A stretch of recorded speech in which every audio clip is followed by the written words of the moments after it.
Almost 2 weeks following the recent presidential election in Ghana that was actually held on December 7, 2024, what are the key takeaways and the major lessons for other African countries? Put it that way, it may sound as a trivial question because if you are listening to this podcast and if you're probably living or if you are a citizen, from a country that has a long tradition of democracy and peaceful power transition, it may sound almost irrelevant, to even consider the key takeaway from having a peaceful transition of power from one president to another.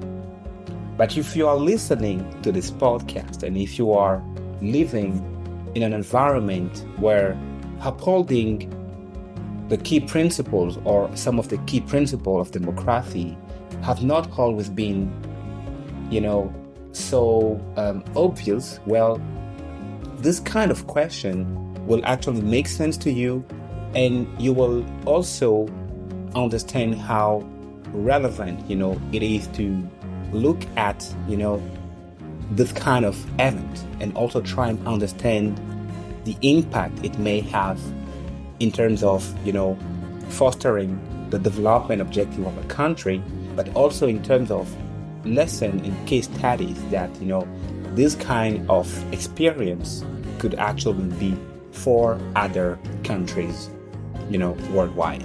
Welcome to Smart, Intellectual, Knowledgeable African Talks, your new favorite development and political podcast dedicated to discussing, Africa's development. My name is S.I.K.A, and as always, it's a pleasure to be here with you.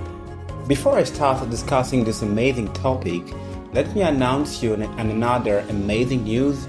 Your podcast will soon be available on Spotify, Apple Podcast, Amazon Podcast, and every other major podcast application out there.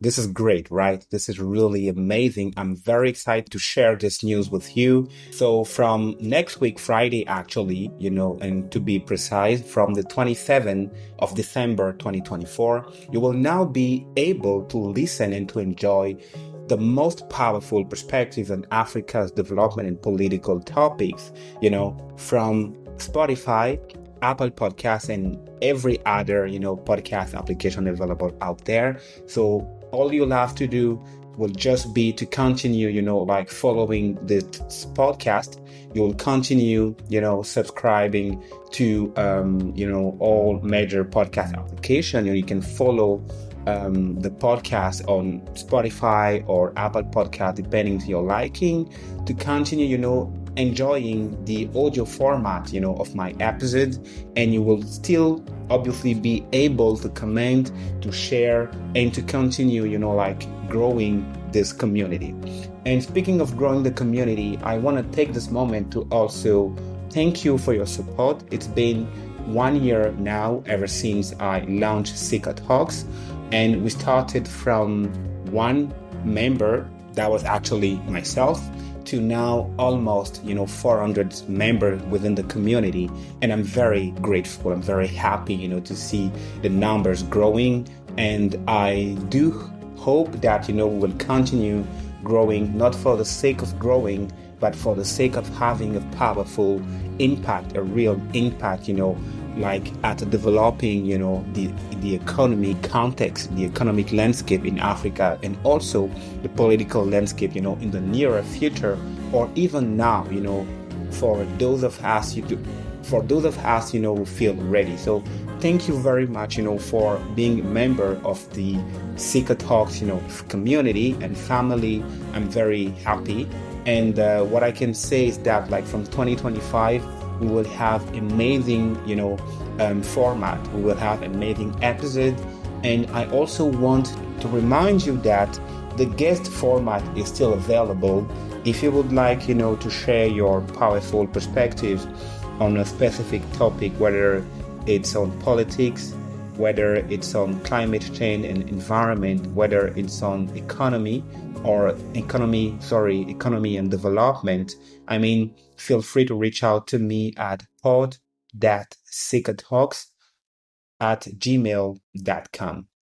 I will actually put the email address in the description below.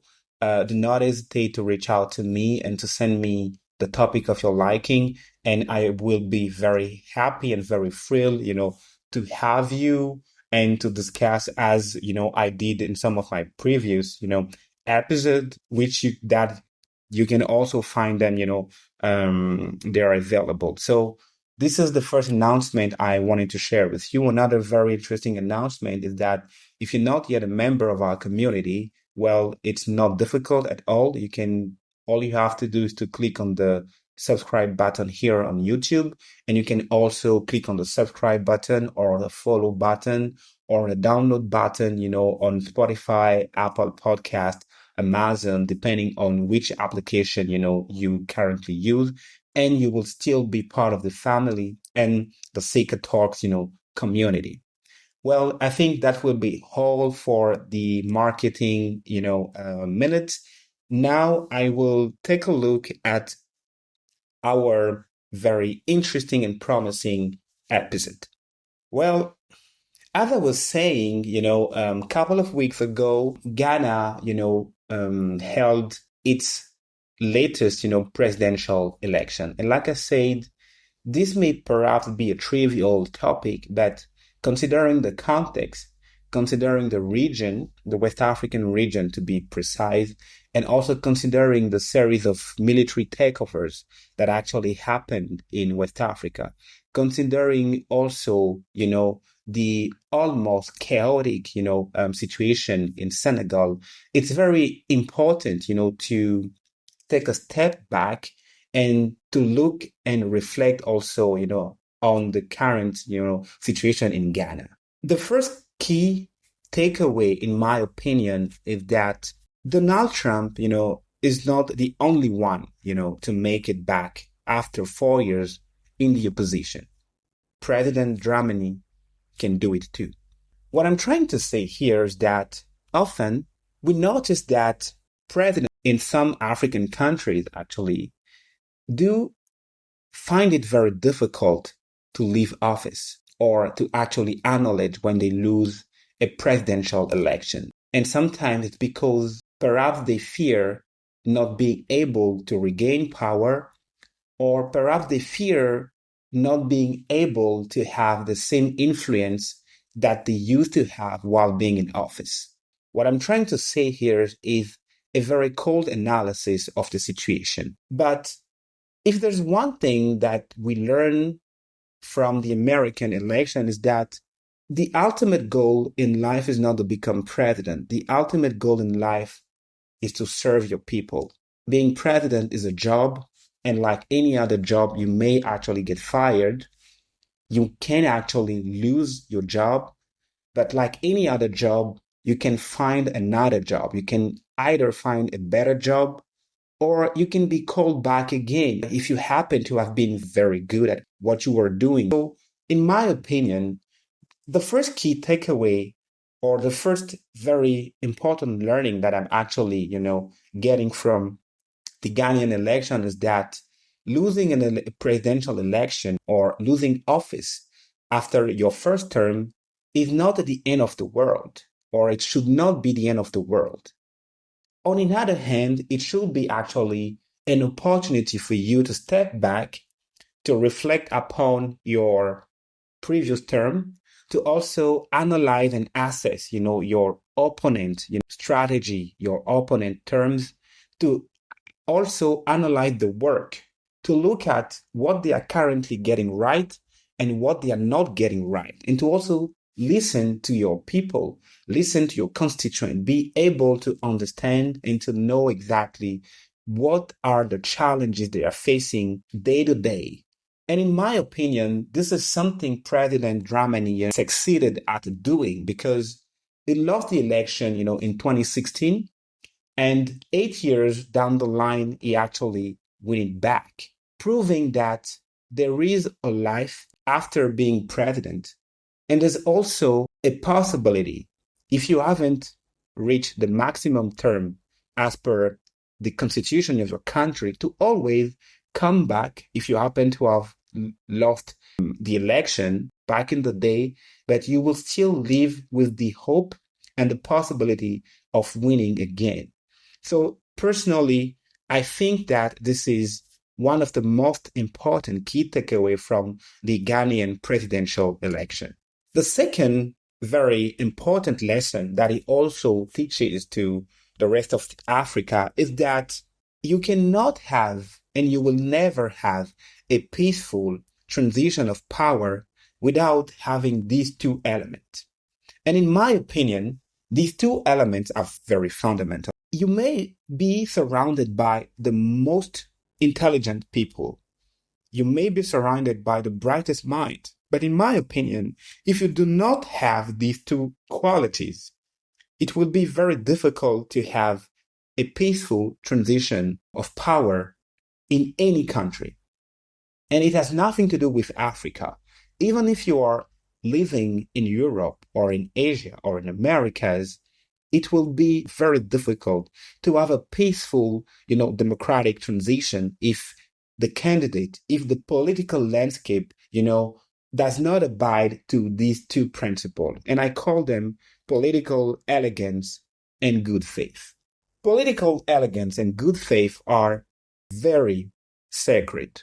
And what I mean by political elegance, well, you will see that in the Ghanaian example, the vice president, who was one of the candidates from the former ruling party, the NPP, literally called President Dramani a couple of hours after the polls to actually congratulate him for his victory. What I'm saying here is that you have two opponents running for being the most powerful person in Ghana. And one of them, before the official, announcement, acknowledged that he actually lost the election and decided to call his opponent to congratulate him, to say, hello, President Dramani, congratulations. And this is very important. This sends a strong signal of political maturity, but it's also a signal of political elegance and good faith. Whoever wins, win.